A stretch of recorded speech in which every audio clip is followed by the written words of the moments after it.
Monosacáridos. Los monosacáridos son moléculas sencillas. Son sustancias blancas con sabor dulce. Eso es lo que los caracteriza. Los monosacáridos se representan con su fórmula general, que es CH2O. Y esta, en su estructura, se pueden conformar de 3 a 7 átomos de carbono. Y químicamente son polialcoholes, es decir, cadenas de carbono con un grupo hidroxilo, que sería OH.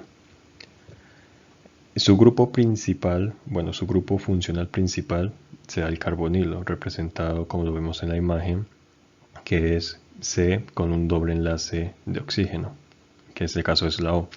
Y de este grupo funcional principal deriva otros dos grandes grupos, que sería el aldehído y el grupo de cetona.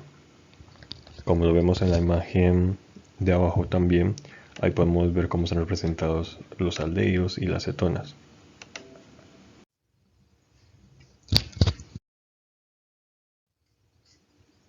Otra característica que podemos decir es que siempre las estructuras van a terminar en osa. En este caso aldosa, cetosa, y dependiendo de los carbonos que tengan, vamos a conjugarlo con su nombre. En este caso, si tendríamos 3 carbonos, sería triosa. Si tuviésemos 4, tetrosa. Si tuviéramos 5, pentosa, y así sucesivamente. Pero, ¿cómo sabemos si es aldosa o cetosa? Como ya dijimos que su grupo funcional principal era un carbonilo, que es C con doble enlace NO, si en su estructura, en la estructura de la molécula, al final de esta estructura está el carbonilo, esta sería una aldosa. Como lo vemos en la imagen, en la estructura dentro del círculo, esta sería la aldosa. Este carbono principal primario, que solamente está con un enlace simple hacia otro carbono. En el caso de la estructura de la cetosa, sabemos que es cetosa porque el grupo carbonilo está en un carbono secundario. Y es secundario este carbono porque está enlazándose con otros dos carbonos.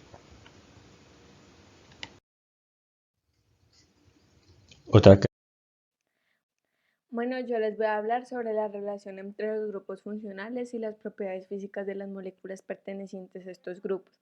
Los monosacáridos son moléculas químicas que pertenecen a los grupos funcionales de los carbonilos, es decir, aldehídos y cetonas. Cuando hablamos de la distribución espacial, para hablar de aldehídos, hacemos también referencia a los enlaces entre carbono primario y un hidrógeno y un doble enlace con oxígeno, como estoy señalando en estos momentos. Cuando hablamos del grupo funcional cetonas, este va enlazado a un carbono secundario.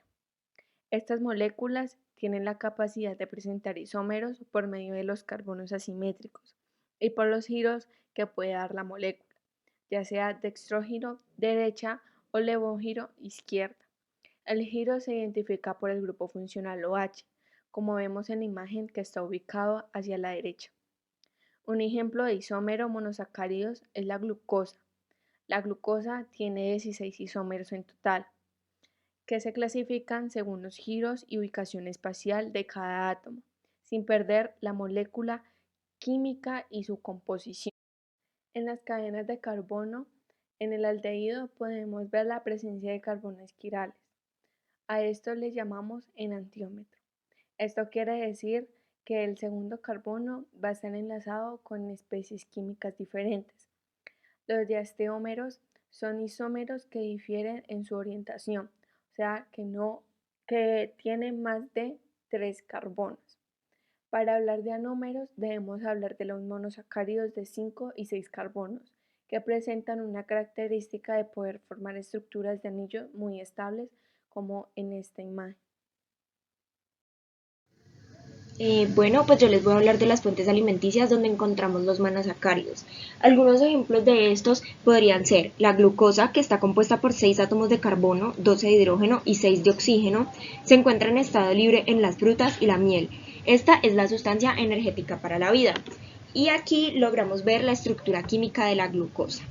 Otra de las fuentes donde encontramos los monosacáridos es la fructosa, que proviene de las frutas y vegetales, mantiene una relación de isometría con la glucosa y tiene los mismos componentes ordenados distintos, que aquí podemos ver también la estructura química. Y la galactosa, que es un azúcar de 6 átomos de carbono que junto a la glucosa conforman la lactosa y otorgan todo su potencial nutritivo y energético. Como sabemos, la galactosa proviene de los productos lácteos y aquí podemos ver su estructura química. Bueno, a mí me corresponde explicar la función de los monosacáridos.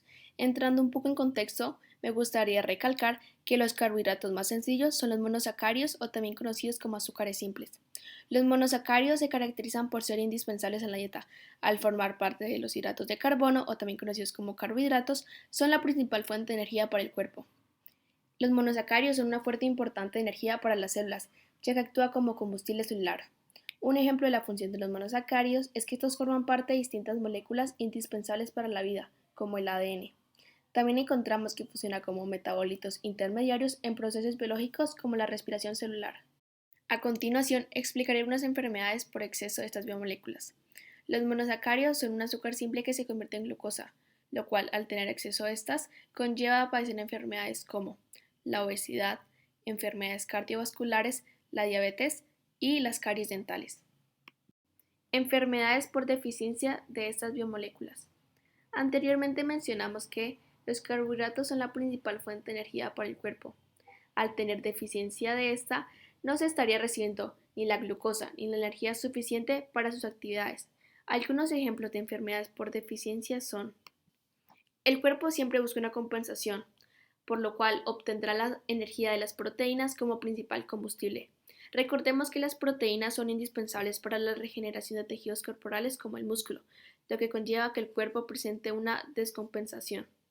Otro ejemplo presente es que el individuo presentará hipoglucemia, que es deficiencia de glucosa en la sangre. Como consecuencia lleva a experimentar mareos, debilidad mental y física.